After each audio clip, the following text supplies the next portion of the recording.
Olá pessoal, meus amigos do Ponto dos Concursos, tudo bem? Beleza, sou o professor Moisés Moreira. Estou aqui para um bate-papo rápido, bem objetivo, bem direto com vocês. Nossa matéria de direito previdenciário, vocês sabem, nós tivemos um grande acontecimento agora, no mês de novembro de 2019.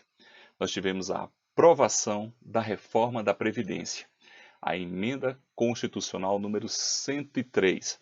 E eu estou aqui para dizer para vocês que em nossa matéria simplesmente mudou quase tudo. Então, muito cuidado. Não estudem por materiais desatualizados. Tenham atenção naquilo que vocês veem, que é aquilo que vocês leem, aquilo que vocês acham na internet, porque a gente precisa estar bastante atento para as novas regras da Previdência Social, que certamente serão cobradas nos próximos concursos que trazem a nossa matéria. Então, a emenda constitucional número 103, ela simplesmente mudou a essência de vários institutos do direito previdenciário, mudou regras e critérios de benefícios, trouxe regras de transição, regras transitórias, enfim. A nossa matéria, a gente tem um antes e um depois da emenda constitucional número 103.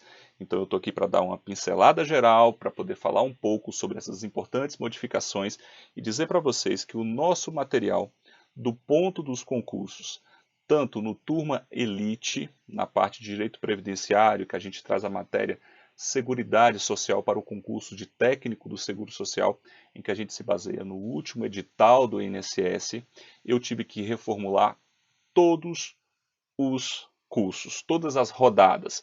Então eu estou com a turma que já estava com a gente, as pessoas migraram, aqueles que entraram, aqueles que estão adquirindo, então eu estou postando cada semana ou a cada 15 dias, no caso do PDF, aulas atualizadas. Estou tendo de refazer todas as aulas para que vocês tenham um curso completamente atualizado.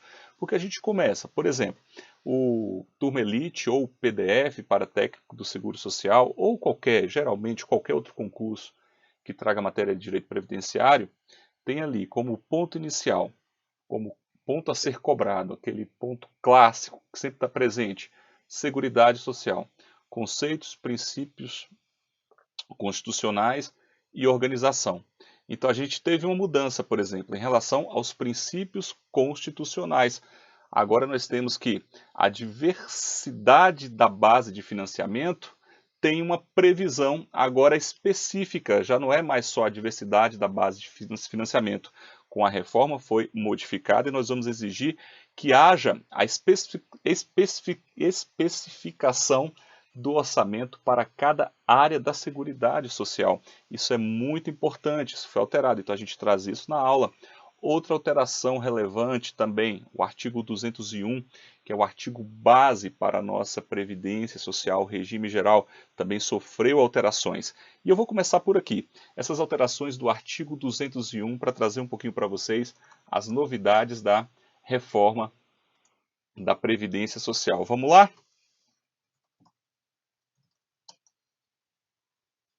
Vamos lá. Agora, pessoal, atenção. No artigo 201, ficou claro que a cobertura do risco que recebia antes da emenda constitucional número 103 o nome de doença e invalidez, agora com a alteração na emenda 103, ficou claro que a cobertura ela se refere a eventos de incapacidade. Então a gente tem uma mudança na nomenclatura dos benefícios. O antigo auxílio doença já não vai ter mais esse nome, ele vai receber um nome diferente, auxílio temporário por incapacidade, auxílio por incapacidade temporário, enfim, ele vai receber um nome ligado ao risco social coberto. Quem acompanhava as nossas aulas via, e a gente sempre apontava isso. Olha, apesar de o benefício se chamar auxílio-doença, e muitas pessoas confundem achando que o fato de ter doença dá direito, não é a doença, é a incapacidade, que ela inclusive é verificada pela perícia médica do INSS. Agora fica claro no artigo 201, inciso 1, que a cobertura se refere à incapacidade temporária, que é o antigo auxílio-doença, e a incapacidade permanente. E nós já temos o nome agora do benefício voltado para a incapacidade permanente. É a aposentadoria por incapacidade permanente, ou seja, ligada ao risco propriamente dito, que é a incapacidade permanente. Foi uma mudança importante. Mas a principal mudança aí, ela está no parágrafo 7º do artigo 201. E é lá que nós vamos ter, finalmente, a unificação das duas aposentadorias que existiam relativas à idade e tempo de contribuição. É aqui. É aqui no nosso bate-papo que eu quero gastar um pouquinho mais de tempo. E nas nossas aulas a gente disseca esse ponto, traz os detalhes e quais são as regras de transição e tudo que é aplicável e tudo que vocês têm que ter cuidado. Vamos lá.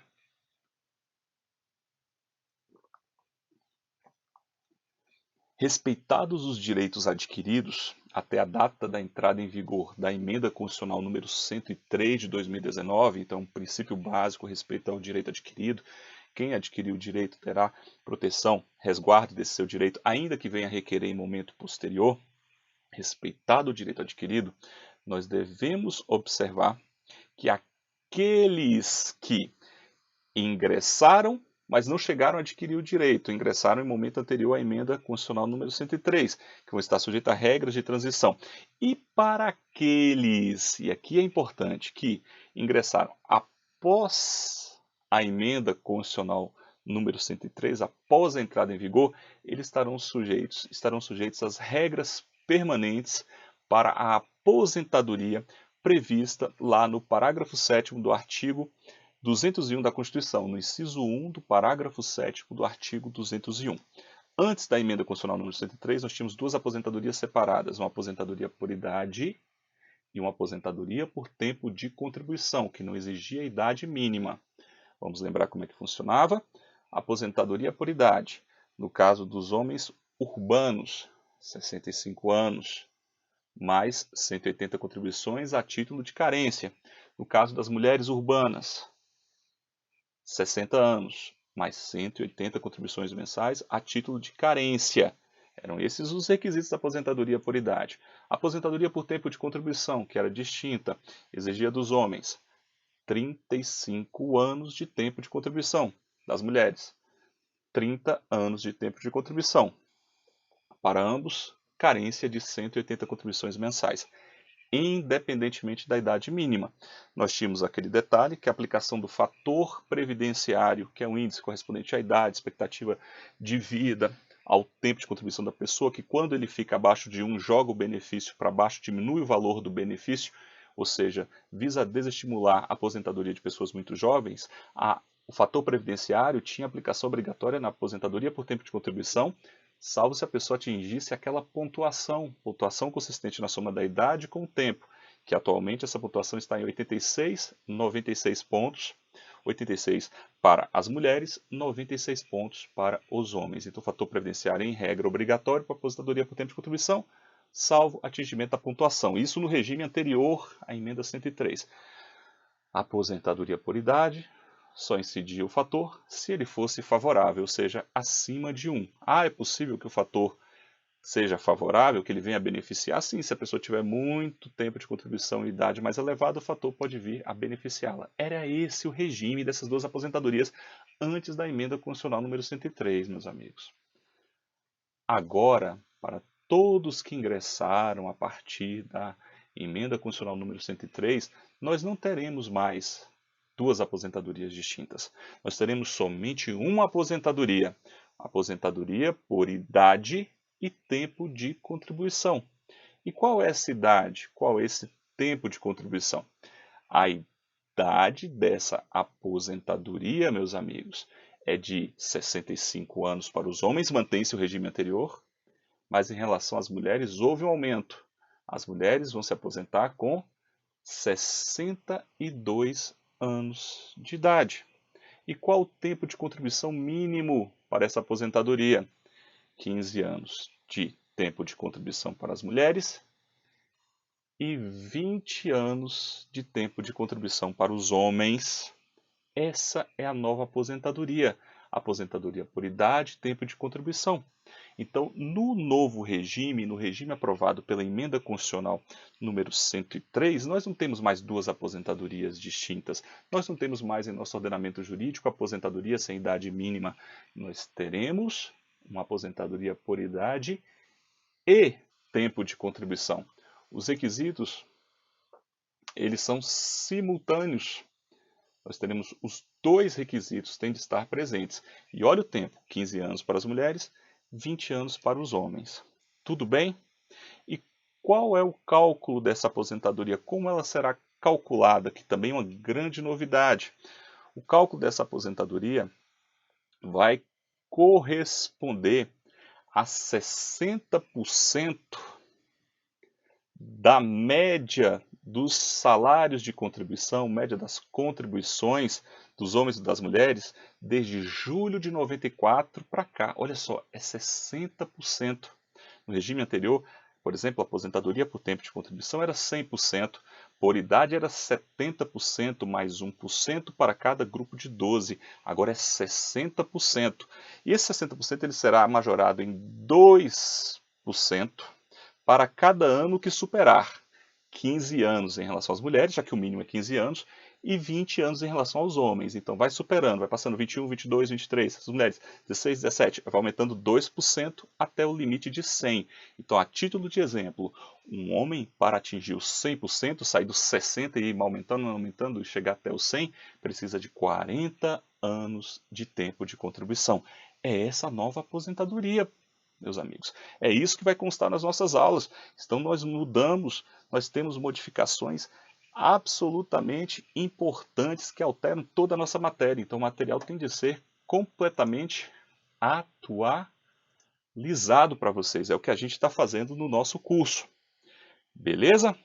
Mas olha só, já para a gente dar aqui o geral e deixar o gostinho de quero mais para as nossas aulas, para o nosso curso de Direito Previdenciário, a gente precisa saber que aqueles que já estavam no sistema, que já estavam filiados, que já tinham ingressado, se eles tiverem o direito adquirido, este será respeitado, não há dúvida. Mas se eles ainda não completaram o direito ao benefício, ainda não completaram os requisitos, nós temos de observar então regras de transição, pessoal. Regras de transição. E como são essas regras de transição? Aqui um detalhe muito importante. Vamos lá. As regras de transição que eu vou trazer aqui para nós, elas se referem. Vou trazer as regras de transição relacionadas à aposentadoria por tempo de contribuição. Nós temos regras de transição em relação à aposentadoria por idade, aposentadoria especial. Eu vou trazer as regras de transição relacionadas à aposentadoria por tempo de contribuição. Vamos lá, então? Muita atenção, tá? Que é um pouquinho complexo, vou tentar trazer de forma didática aqui para a gente entender. O princípio vocês entenderam, né? Mudou tudo, novembro de 2019, emenda constitucional número 103, é um marco na nossa matéria, tem que atualizar todo o material. Aqueles que estavam antes da emenda, se tiveram direito adquirido, este é respeitado, e se eles estavam no sistema, eles estarão sujeitos a regras de transição. Quem ingressou após a emenda vai estar submetido a essas regras que eu mencionei: 62 anos de idade mulheres, 65 homens, 15 anos de contribuição para as mulheres, 20 homens. A carência está mantida em 180 contribuições, porque não houve vedação quanto a isso na emenda constitucional. E nós temos o cálculo baseado em 60% da média. A média é esta agora, que é de 100% do salário de contribuição. Não se despreza mais os 20%. Ok? Beleza. Regras de transição. Mas vamos supor que eu, Moisés, eu já estivesse filiado no regime geral. Quais são as regras de transição aplicáveis a mim em relação ao fim da aposentadoria por tempo de contribuição? Quais são as regras aplicáveis? Foram previstas na emenda constitucional 4 regras de transição em relação ao final, à extinção da aposentadoria por tempo de contribuição. Primeira regra, vamos bem devagar para a gente entender. Regra de transição, lembre-se, a pessoa já estava contribuindo, já estava afiliada ao regime geral antes da data da entrada em vigor, até a data da entrada em vigor da emenda constitucional. Beleza? Então, primeira regra de transição. Meus amigos, desde que observados o tempo mínimo de contribuição de 35 anos para os homens e 30 anos para as mulheres, e desde que haja uma pontuação, agora em 2019, de 86 pontos para as mulheres e 96 pontos para os homens, desde que estejam presentes simultaneamente esses dois requisitos, 35 anos de contribuição homens, 30 mulheres, 96 pontos relacionados à soma do tempo com a idade homens, 86 pontos soma do tempo com a idade mulheres. Se presentes esses requisitos de forma simultânea, terão direito a aposentar. São regras de transição que abarcam aqueles que preservam. Essas regras de transição elas ocorrem em homenagem à segurança jurídica, que protege aqueles que já estavam no sistema e que sofreram essa modificação. Eles vão estar sujeitos a uma regra de transição. Essa é a primeira. É a regra de transição da pontuação. 35 anos de tempo de contribuição se homens, 30 anos de tempo de contribuição se mulheres. 96 pontos homens, 86 pontos mulheres. Atenção, essa pontuação, a partir agora de 2020, ela será majorada em 1 ponto até atingir 100 pontos para as mulheres, consistentes na soma do tempo com a idade, e 105 pontos para os homens. Essa é a nossa primeira regra de transição. Nós temos uma segunda regra de transição, que exige idade mínima. Vamos lá? Respeitados o tempo mínimo de contribuição. Esta é a segunda regra de transição relacionada ao fim da aposentadoria por tempo de contribuição. Respeitado o tempo mínimo de 35 anos de contribuição em relação aos homens e 30 anos de contribuição em relação às mulheres, desde que haja uma idade mínima, aqui eu já tenho idade mínima, de 61 anos para os homens e 56 anos para as mulheres, eu terei direito a me aposentar. É a segunda regra de transição, regra com idade mínima. Então, desde que tenha 61 anos de idade, se homens, 56 anos de idade, se mulheres, e respeitados os tempos mínimos de contribuição de 35 anos de tempo de contribuição para os homens e 30 para as mulheres, tenho direito à aposentadoria. Regra de transição número 2. Atenção! Essa idade de 61 para os homens e 56 para as mulheres será majorada em 6 meses a cada ano a partir de 2020, até nós chegarmos a 65 anos de idade se homens e 62 se mulheres, que é aquela regra que nós sabemos que existe na Constituição Federal com idade de 65 para homens, 62 para as mulheres. Esta foi a segunda regra de transição em relação ao final da aposentadoria por tempo de contribuição. Está vendo que não é simples? Vamos lá. Nós temos uma terceira regra de transição aplicável à aposentadoria por tempo de contribuição. Essa terceira regra de transição, ela visa amparar aqueles que, na data da entrada em vigor da emenda constitucional, tinham muito tempo de contribuição. Assim, desde que as mulheres tenham pelo menos 28 anos de tempo de contribuição, na data da entrada em vigor da emenda constitucional número 103, e os homens 33 anos de tempo de contribuição, eles poderão ter direito a essa regra de transição número 3, desde que haja, novamente, tempo mínimo de contribuição de 35 anos para os homens. Repara que isso mantém, e 30 anos para as mulheres. E aqui vem a novidade nessa regra de transição. E desde que cumprido um pedágio. O que é um pedágio em direito previdenciário? É um tempo adicional. Então, desde que cumprido um pedágio de 50%, meus amigos, do tempo em que, quando da entrada em vigor da emenda constitucional, faltava para as mulheres atingirem 30 anos e para os homens atingirem 35, aí eles terão direito a essa regra de transição número 3. Vamos repetir? A exigência dela, muitos anos de contribuição. Mulheres que tenham pelo menos 28, homens que tenham pelo menos 23 para poder entrar nessa regra. Requisito genérico básico para ter direito, 35 anos de tempo de contribuição. Se homens, 30 se mulheres. Qual é o adicional? Ah, aqui eu tenho um pedágio. Eu tenho de cumprir 50% a mais. 50% considerando o tempo em que, na data da entrada em vigor da emenda constitucional número 103, faltava para a mulher atingir 30 ou para o homem atingir 35. Pedágio. Essa é a primeira observação. Segundo ponto, nessa terceira regra de transição, incide fator previdenciário. Então, cuidado, a emenda constitucional ela não acaba de forma absoluta com o fator previdenciário. Inclusive, ele é mantido nesse caso específico e ele é acoplado, constitucionalizado em uma regra de transição. Então, nessa terceira regra de transição, além do pedágio de 50% do tempo que, na data da entrada em vigor da emenda constitucional, faltava para atingir 30 anos se mulheres ou 35 anos se homens, eu tenho também o fator previdenciário, incide fator previdenciário sobre essa aposentadoria. Regra de transição número 4, ou seja, 4 regras de transição para a aposentadoria por tempo de contribuição. Regra número 4. Essa regra número 4 ela também exige idade mínima. E essa regra número 4, ela também tem um pedágio, só que é de 100%. Vamos vê-la? Olha só, meus amigos. Desde que, respeitado o requisito genérico básico de 35 anos de tempo de contribuição. Nota que isso mantém nas regras de transição. Se homens, 30 anos de tempo de contribuição. Se mulheres, respeitado esse requisito básico. Desde que respeitada a idade mínima, eu tenho idade mínima nessa regra de transição número 4, de 60 anos para os homens e 57 anos para as mulheres.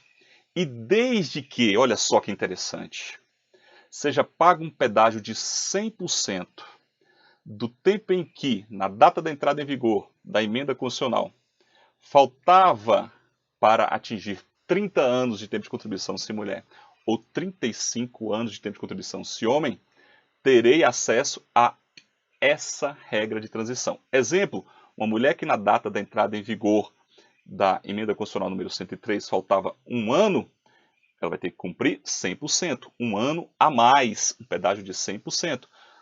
O homem que faltava 2 anos, 4 anos. Essa é a regra de transição número 4, em que eu tenho idade mínima, 60 anos para os homens, 57 para as mulheres. Eu tenho aquele requisito genérico básico, 35 anos de tempo de contribuição para os homens, 30 para as mulheres, e tenho esse pedágio de 100%. Essas são as regras de transição da aposentadoria por tempo de contribuição. É isso que eu vou trazer nas nossas aulas e é isso que a gente tem que ficar atento, porque mudou tudo na nossa matéria com a emenda constitucional número 103. Vamos às perguntas, para a gente poder finalizar o nosso encontro. Vamos lá.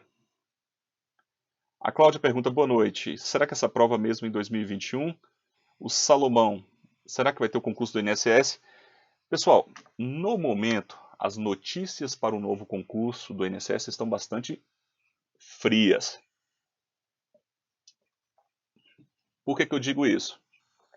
Hoje, apesar da carência de pessoal, apesar da necessidade efetiva de servidores, não existe uma movimentação, não existe uma autorização, não existe algo firme para um concurso agora em 2020, primeiro semestre. Talvez, diante das circunstâncias, porque nada é definitivo, algo venha a acontecer a partir do final de 2020, 2021.